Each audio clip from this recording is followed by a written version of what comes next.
شروع کرتا ہوں یشوع ہمشیہ کے نام سے جو بڑا مہربان اور نہایت رحم کرنے والا ہے، جس کے آگے ہر ایک گھٹنا جھکے گا، خواہ آسمانیوں کا ہو، خواہ زمینیوں کا، خواہ ان کا جو زمین کے نیچے ہیں۔ MCM یونیورسٹی کے تمام اسٹوڈنٹس اور مبارک منسٹری میں شامل خدمت کرنے والے بھائیوں بہنوں کو سلام، شلوم، جے مسیح کی، اور تمام فرینڈ شپ ایونجلزم کرنے والے FC ٹیم کو سلام۔ اور میں آپ کو اپریشیٹ کرتا ہوں اور آپ کو داد دیتا ہوں کہ آپ عملی خدمت میں مصروف ہو۔ مجھے خبر ملی ہے کہ ہماری ٹیم نے کپڑے اکٹھے کیے، سیکنڈ ہینڈ سے لیے، کچھ لوگوں کے گھروں سے لیے، اور انہوں نے جا کے ان غریب غربا کو جن کے تن پہ کپڑے نہیں، ان کو جا کر وہ دیے ہیں۔ اور کئی لوگوں نے اپنے گھروں سے تھوڑا تھوڑا راشن بھی اکٹھا کیا اور جا کر ایسی جگہوں پر دیا جن کے پاس انف نہیں ہے۔ تو یہ جو پریکٹیکل خدمت ہے، جو فرینڈ شپ ایونجلزم ہے، میں اس کو پسند کرتا ہوں۔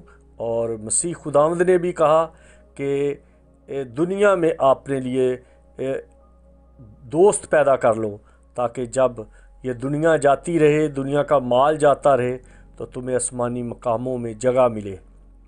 تو اپنا پیسہ دھیلا اور آپ اپنا ٹائم پریکٹیکلی طور پہ ٹھیک طرح سے گزاریں، نہ کہ ایسے پکھنڈیوں اور ڈرامہ گیر پادریوں کو دیتے جائیں جو اپنی پراڈو اور پجیرو اور کاریں لے کر پھرتے ہیں، اور جن کو ضرورت ہے، تن پر کپڑا نہیں، دوائی نہیں، اور کسی کو ان کے پاؤں میں کوئی ٹوٹی بھی جوتی نہیں ہے، ننگے پاؤں پھرتے ہیں۔ تو ہوش کے ناخن لے اور اپنی پریکٹیکلی خدمت کو انجام دے، تاکہ لوگ خوش ہوں اور خداوند کے نام کو عزت ملے۔ یہ کام خدا نے ہمیں دیا ہے، ورنہ وہ تو ایک دن میں اپنے فرشتوں کے ذریعے سے سب کچھ کر سکتا ہے، لیکن یہ اس نے ہمیں یہ دیا ہے تاکہ اس کا جلال ظاہر ہو اور ہم ثابت کریں کہ ہم اس کے لوگ ہیں، کیونکہ یہ چیزیں اندر کا اطمینان بحال کرتی ہیں۔ جیسے میں نے پہلے سیشن میں بات کی تھی کہ اگر حوا آدم سے پوچھ کر چلتی تو اس کے گھر میں قتل و غارت نہ ہوتا، خون نہ ہوتا، بچے ایک دوسرے کو نہ مارتے۔ قتل و غارت کا آگے آپ پڑھیں، دیکھتے جائیں، بائبل پڑھا کریں۔ کین نے حابل کو مار دیا، آگے لمک مار رہا ہے، اب آگے دیکھو تو سلسلہ چل پڑا ہے خون کا۔ وجہ اس سلسلے کا چلانے والا کون ہے؟ یہ ہوا ہے۔ آج بھی خاندانوں میں ہوا ہے، ہوا کی بیٹیاں ہیں جو ہسبینڈ کے خلاف چلتی رہتی ہیں۔ جو ساس نے کہا وہ بھی ہسبینڈ کو سننا پڑ رہا ہے، جو کسی اور نے کہا وہ بھی ہسبینڈ کو سٹریس دے دے کے شوگر ہو گئی، بلڈ پریشر ہو گیا، ہارٹ اٹیک ہو گیا، سٹینٹ پڑ گیا، مر گیا، اور آپ دندناتی پھرتی ہیں، مجھے کسی کی پرواہ نہیں ہے، میں تو کسی کی پرواہ نہیں کرتی۔ تو یہ اس طرح سے نہیں چلتا، اور وہ اثر بچوں میں آ جاتا ہے، بچے نشے میں آ جاتے ہیں، لڑکیاں پھر اور لوگوں کی طرف دیکھتی ہیں۔ میں نے پہلے ایک ویڈیو میں بتایا، میں ایک فیملی میں گیا، انہوں نے مجھے کہا کہ جی ہماری بیٹی جو ہے وہ چاہتی ہے کہ وہ کسی غیر قوم میں شادی کرے۔ تو میں نے اس کو سمجھایا، اور وہ مجھے ڈائریکٹ ہی کہتی ہے کہ جی ہمارے تو یہ جو ہماری قوم کے جو لوگ ہیں، ان کی تو شکل صورت آپ دیکھو، ان کے تو پاؤں گندے ہوتے ہیں، ان کے میں کیا کیا باتیں بتاؤں۔ اور اس کی ماں اور میرے پاس بیٹھی تھی، سن رہی تھی، وہ اٹھ کے چلی گئی اور کہنے لگی آؤ جی آؤ ہم کھانا کھائیں، اس کو دفع کرو۔ تو اس طرح کے ماحول کی بنانے والی یہ ہوا کی بیٹیاں ہیں، جو خدا کے کلام کے الٹ چلے گا۔ اے بیویوں اپنے شوہروں کے تابع رہو۔ اگر بیویاں شوہروں کے تابع رہیں گی تو پھر بچے بھی ماں کے تابع رہیں گے۔ جب ماں بچوں کی باتوں پر پردہ ڈالے گی، چھپائے گی، اور ان کو ٹیڑھی میڑھی ایسی باتیں سکھائے گی کہ تمہارا باپ ایسا، تمہارا چاچو ایسا، تمہارا فلاں ایسا، تمہارا فلاں ایسا، تو پھر وہ بچوں کے اندر کڑواہٹ، لاوا، ابتری، بدامنی، مایوسی، نچاکی، جھگڑا، فساد، عیب جوئی، عیب گوئی، الزام تراشی، سب کچھ شروع ہو جائے گا۔ وجہ کیونکہ آدم کو نہیں پوچھا جاتا۔ اور اب آدم کیا کرتا ہے؟ وہ کہتا ہے دفع ہو، خصمانو کھاؤ، وہ باہر نکل جاتا ہے۔ اور اگر کوئی سیریس ہو جائے تو اتنا سیریس ہو جاتا ہے کہ 6 مہینے کے بعد، سال کے بعد پتہ چلتا ہے جی اس کو ہارٹ اٹیک ہو گیا، بیچارہ مر گیا، کیونکہ بیوی نے اس کو اتنی سٹریس دی، اور بیوی کی سٹریس نے آگے بچوں کے اندر ایسا ماحول بنا دیا۔ اب خدا کہہ رہا ہے کہ اس سٹریس سے میں تمہیں بچاؤں۔ خدا نے یہ عیدیں کیوں دی ہیں؟ خدا ظالم نہیں، خدا پنش دینے والا نہیں، خدا ہماری خوشیوں سے خوش ہوتا ہے۔ میری خوشنودی بنی آدم کی صحبت میں ہے، آپ اندازہ کرو۔ خدا کی خوشنودی انسان میں ہے، انسان کی خوشنودی خدا میں ہے، اور یہ کب بحال ہوگی؟ جب ان دونوں کی قربت ہوگی۔ جیسے سیمول کے ساتھ بات کی گئی تو وہ ایلی کہن کے پاس بھاگ کر دوڑ کر گیا اور جا کر اس سے پوچھا، اور ایلی نے کہا کہ اب جب آواز آئے تو کہنا فرما تیرا بندہ سنتا ہے۔ فرما، تو پھر اس نے فرمایا، اس نے بادشاہوں کو مقرر کیا، خود قاضی بن کے رہا۔ جب آدم کو آواز دی کہ آدم تو کہاں ہے، کہتا ہے میں نے تیری آواز سنی، میں ڈرا۔ کیوں؟ کیونکہ بیوی کی بات مان لی ہے میں نے، اور بیوی نے مجھے نہیں پوچھا اور میں نے تجھے نہیں پوچھا، اس لیے اے خدا مجھے اب ڈر لگ رہا ہے۔ جب کوئی آواز پڑتی ہے تو پھر الرٹ ہو جائیں کہ کوئی نہ کوئی بات ہو گئی جس کی وجہ سے پیشی ہونے والی ہے۔ احمق بڑا چلا جاتا ہے۔ میں عورتوں کے خلاف نہیں ہوں، میری بھی بیٹیاں ہیں، میری بھی بہنیں ہیں، میری بھی اولاد کی اولاد ہے، میں خدا کا شکر کرتا ہوں، لیکن جو بائبل کا آئینہ ہے میں اس سے تجاوز نہیں کر سکتا۔ تیرا کلام آئینہ ہے، تیرا کلام ہتھوڑا ہے، تیرا کلام آگ ہے، تیرا کلام استاد ہے، میں اس کلام سے تجاوز نہیں کر سکتا۔ جو کچھ اس میں ہے میں وہی کچھ بتاؤں گا، چاہے کسی کو اچھا لگے یا برا لگے۔ جو عورت اپنے شوہر پر چڑھائی کر کے رکھتی ہے، جو کلیسیا اپنے پاسٹر پر چڑھائی کر کے رکھتی ہے، جو لوگ اپنے خدا کو بھی ورگ لگاتے ہیں کہ چلو جی تالیاں بجائیں گے، ڈھولک بجائیں گے اور چاول پکائیں گے، خدا راضی ہو جائے گا۔ بھائی خدا کو تو کمال آپ نے رشوت خور بنا دیا، جو تالی سے ہی راضی ہو جاتا ہے، جو ڈھولک کی آواز پر ہی راضی ہو جاتا ہے، جو 5-10 روپے 100 روپے چندہ ڈالنے سے راضی ہو جاتا ہے، جو کمیٹی کے پیسے ہیں وہ تو پادری لے کر راضی ہوتا ہے۔ خدا کو نفرت ہے۔ خدا کہتا ہے یسایہ کی کتاب میں، مجھے نفرت ہے تمہاری قربانیوں سے، تمہارے نذرانوں سے، میں تمہارے منہ پہ ماروں گا۔ موج تو پادریوں کی ہے۔ اگر آپ کے ساتھ خدا راضی نہیں ہے تو وہ پیسے آپ کے گئے بیکار میں، وہ تو جائیں گی پادری کی بیوی کے میک اپ پہ، اس کی گاڑی کے تیل پہ، اس کے فیشن پہ، اس کے شوز پہ۔ یہ جو مداریوں والے کپڑے پہنتے ہیں،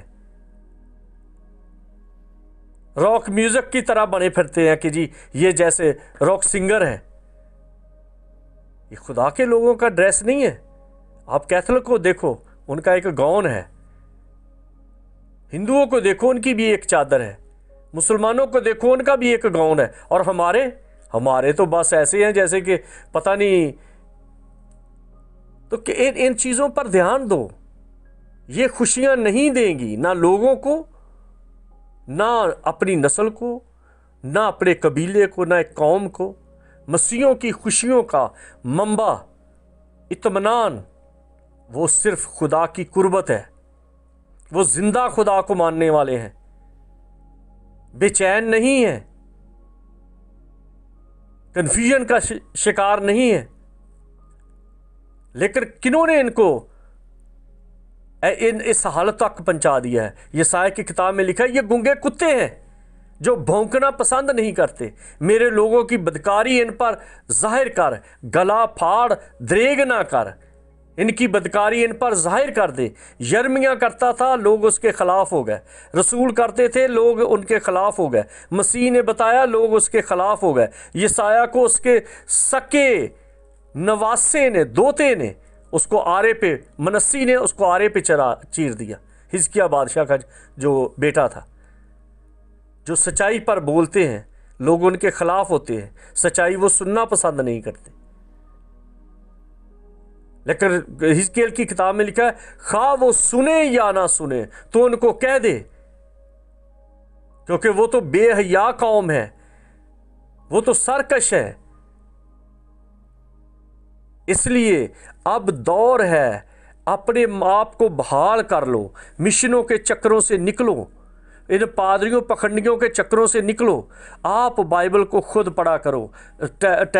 ٹیلی فون کے ایپ پر بائبل ہے، آپ ٹیلی ویژن پہ بائبل ہے، انٹرنیٹ پہ بائبل ہے، آپ کے گھروں میں بچے پڑھ سکتے ہیں۔ کلام مقدس کو خود پڑھو، ان ان پڑھوں کے پیچھے لگ کے نہ پھرو، جنہوں نے، میں نے پہلے بھی بتایا تھا کہ انہوں نے تو کئی گوروں کو بندر کی طرح رکھا ہوا ہے۔ لاؤ جی ان کو بلاؤ، مداری کرو، لوگوں کو چکر دو تو بس ٹھیک ہے۔ اور وہ گورے ہم رہتے ہیں گوروں میں، امریکہ، کینیڈا، آسٹریلیا، یورپ، ہم یہاں پہ ہیں، ہمارے لوگ ہیں، ہماری ٹیم کے لوگ ہیں۔ ہم ادھر دیکھتے ہیں، ان کو کوئی پوچھتا نہیں ان گوروں کو۔ اور پاکستان میں جاتے ہیں، کسی کی ٹانگیں ٹھیک ہو رہی ہیں، کسی کے بچے پیدا ہو رہے ہیں، کسی کا کچھ ہو رہا ہے، کسی کا کچھ، وہ خود حیران ہے۔ ہمارے گھر میں ہمیں کوئی نہیں پوچھتا، ہمارے ملک میں ہمیں کوئی نہیں پوچھتا، ہمیں سیدھی بات کا نہیں پتہ۔ ایک میں پادری کو سن رہا تھا، وہ کہہ رہا تھا کہ جب تک روح القدس نہیں آیا یسوع بھی کچھ نہیں کر سکتا تھا۔ واہ بھئی، تیری بیوقوفی کو داد دیتے ہیں کہ میں کہتا ہوں کہ شیطان تیری بیوقوفی کو اور بڑھائے، کہ تجھے عقل نہیں کہ یسوع کہہ رہا ہے کہ میں جاؤں گا تو روح القدس آئے گا، اور وہ کہہ رہا ہے روح القدس کے بغیر یسوع کچھ نہیں۔ اب آگے سے طوطے بیٹھے ہوتے ہیں، تالیاں بجاتے رہتے ہیں، ہیلیلویا کہتے جاتے ہیں، پتہ ہی نہیں کہ یار یہ غلط سنا رہا ہے، ہم کیوں اس کے پیچھے لگے ہوئے ہیں؟ کیونکہ خود کی بائبل سٹڈی نہیں ہے، غلامی کی اولاد ہے، بس سنتے جا رہے ہیں۔ کیونکہ اس نے کرایہ دیا ہے، اس نے کھانے کے لیے روٹی دی ہے۔ خدا کو کس نے دیکھا ہے؟ خدا کو کون جانتا ہے؟ بس یہ صاحب ہی ہمارا خدا ہے، یہ تو ہمارے ابا جی ہیں۔ کئی صاحب کسی کے ابا بن گئے ہیں، کئی گوریاں کسی کی اماں بنی ہوئی ہیں، اور آسمانی باپ کا کسی کو پتہ نہیں۔ اور ان کو حیرانگی ہے کہ عجیب لگتا ہے، یار تم نے اپنے باپ کو تو کبھی اتنی عزت نہیں دی کہ کہاں کتنے ایک باپ تم نے بنائے ہوئے ہیں دنیا میں۔ کسی کو کہتے ہو میرا باپ ہے، کسی کو کہتے ہو میری اماں ہے، کسی کو، ایک نے مجھے فون کیا، ہاں جی ہم آپ کا کلام سنتے ہیں، بڑا اچھا لگتا ہے، اور ساتھ ہی اس کی بیوی کہتی ہے ہم کہہ سکتے ہیں کہ آپ ہمارے پاپا ہو؟ میں کہا نہیں میرے اپنے بچے ٹھیک ہیں، وہ مجھے پاپا کہتے ہیں، معاف کرو، آپ اپنے پاپا کو ڈھونڈو کہاں پہ ہے۔ ایک لڑکی نے مجھے فون کیا، ہاں جی ہم بشپ جی ہم آپ کا کلام سنتے ہیں، ہمیں بڑی برکت ملتی ہے، میرا دل چاہتا ہے میں آپ کو ڈیڈی کہہ سکتی ہوں۔ میں کہا نہ کاکی، اپنے پیو نو ڈیڈی کہہ، اسے مسیح وچ بہن بھائی ہیں، ہمارا لیول ایکول ہے۔ اپنے باپ کو پہچانو کہ وہ کہاں پہ ہے، پھر دوسرے بعد میں آسمانی باپ کو پہچانو کہ وہ کہاں پہ ہے۔ ایسے ہی نا محلے میں لوگوں کو جس کو دیکھ لیا اس کو کسی کو ابا بنا لیا، کسی کو اماں بنا لیا۔ عزت کی روح سے دوسروں کو بہتر جانو۔ رشتہ صرف ایک ہی ہے، وہ آسمانی باپ کا ہے یا اس باپ کا ہے بیالوجی کے حساب سے جس سے آپ نے جنم لیا ہے۔ اور جس پادری کو ابھی تک اپنے باپ کی پہچان نہیں ہے وہ دوسروں کو کیا سکھائے گا؟ ابھی آگے سلسلہ شروع ہو جائے گا، میں آپ کو ہر عید کے بارے میں ہر ایک ڈیٹیل سے بتاؤں گا کہ کتنی عیدیں ہیں جو خدا نے ہمارے لیے مقرر کی، ہماری خوشیاں مقرر کی، کتنی عیدیں ہیں جو یہودیوں نے اور دوسرے لوگوں نے خدا کی عیدیں چھوڑ کر آپ عیدیں بنا لی، اور کتنی عیدیں ہیں جو مسیحیوں نے خود بخود بنا لی، اور جو خدا کی عیدیں ہیں ان کو بھول گئے اور جو اپنی عیدیں ہیں ان پر پاگل ہوئے پھرتے ہیں۔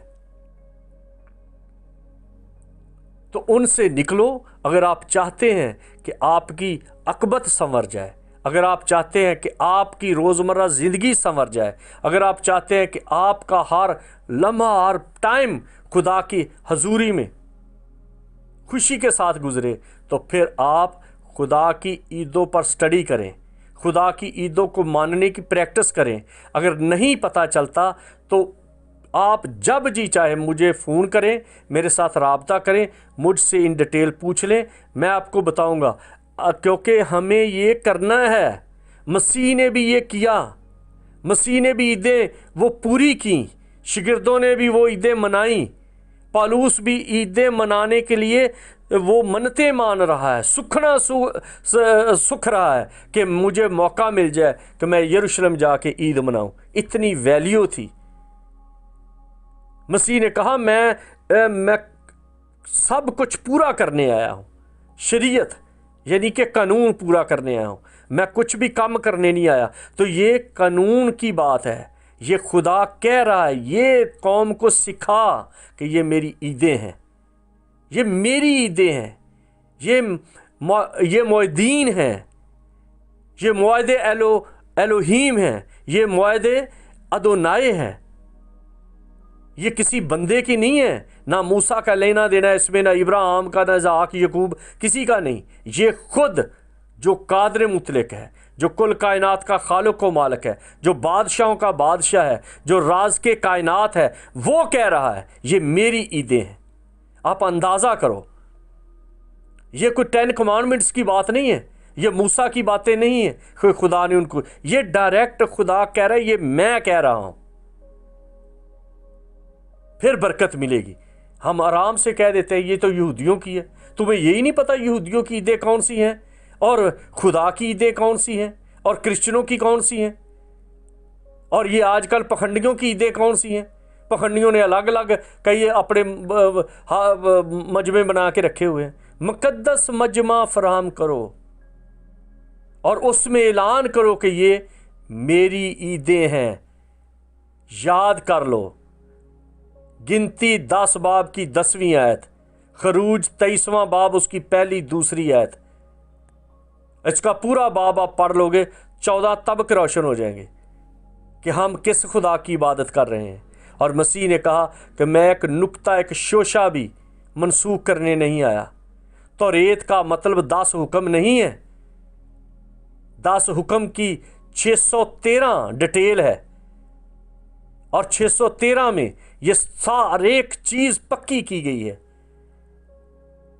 اپنے آپ کو تیار کریں، ہوش کے ناخن لیں، جاگ جائیں، اور اس سال میں اس بات کا اعادہ کریں، اپنے آپ کو تیار کریں کہ ہم اور کسی کی بات مانیں یا نہ مانیں، ہم خدا کی عیدیں منائیں گے جو خدا کی ہیں، نہ وہ ابراہیم، موسیٰ، ہارون کی ہیں، یعقوب، اسحاق کی ہیں، نہ آدم، ہنوک، نوح کی ہیں، نہ کسی اور رسول پیغمبر کی ہیں۔ یہ عیدیں اس قادر مطلق خدا کی ہیں جس کے نام 99 ہیں، جس کے کام سوچ سمجھ سے باہر ہیں، جو پوری کائنات کو اپنے ہاتھوں پہ اس طرح سے رکھے ہوئے ہیں جیسے چاولوں کی مٹھی ہوتی ہے، اور وہ ہے جو آپ کے لیے مصروف ہے۔ آپ کا خدا آپ کے لیے مصروف ہے کہ آپ کی خوشیوں کو بحال کرے۔ جب آپ اس کی عیدیں منائیں گے، اس کی خوشیوں میں شامل ہوں گے، وہ آپ کے درمیان ہوگا، پھر غریبی، پھر لاچاری، پھر پریشانی، پھر دکھ، پھر مایوسی، پھر نداری نہیں رہے گی۔ یہ کسی پادری کے کہنے پہ نہیں جائیں گی، یہ وہ خدا ہی دور کرے گا۔ اس نے کہا میں ہی آؤں گا تو تمہیں بحال کروں گا۔ آدم کی بحالی اور اسی کے ہاتھ میں ہے، جس کے چلے جانے سے جب وہ چلا گیا تو وہی باغ آگ بن گیا، وہی باغ دکھوں کا ایک ایسی اماج گاہ بن گئی جہاں رونا تھا، جہاں قتل تھا، جہاں غم تھا، جہاں مایوسی تھی، جہاں پر جھگڑے تھے، جہاں پر فساد تھا۔